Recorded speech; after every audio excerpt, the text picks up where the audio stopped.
केरला में जनता के पैसों की खुलेआम लूट हो रही है। ये लोग भ्रष्टाचार के नए नए मॉडल लेकर आते हैं।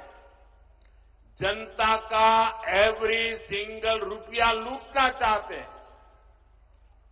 कुरुवन्नूर कोऑपरेटिव बैंक स्कैम लेब की लूट का एक ऐसा उदाहरण है। हर कोई जिससे परेशान है।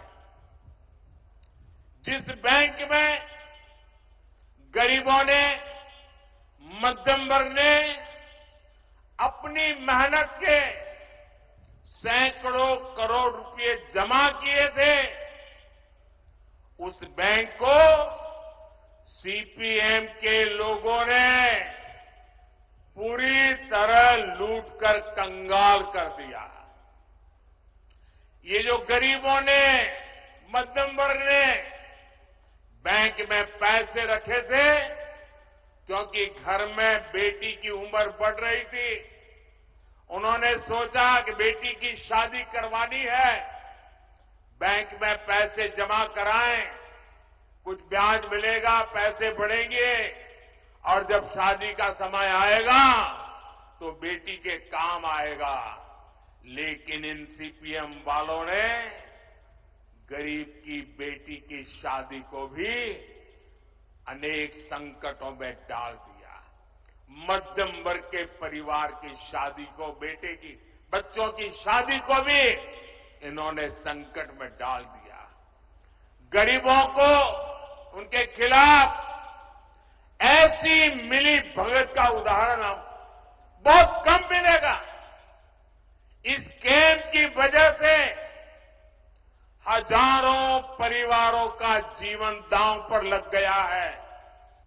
साथियों, यहां सीपीएम के मुख्यमंत्री 3 साल से लगातार झूठ बोल रहे हैं कि इस कोऑपरेटिव स्कैम के पीड़ितों को उनका पैसा वापस मिलेगा। ये भी झूठ बोलते हैं कि दोषियों पर कार्रवाई होगी। ये आपका सेवक मोदी है जिसने इस केस की जांच करवाई। अब तक स्कैम करने वालों की करीब 90 करोड़ रुपए की संपत्ति भारत सरकार के ईडी ने अटैच कर ली है।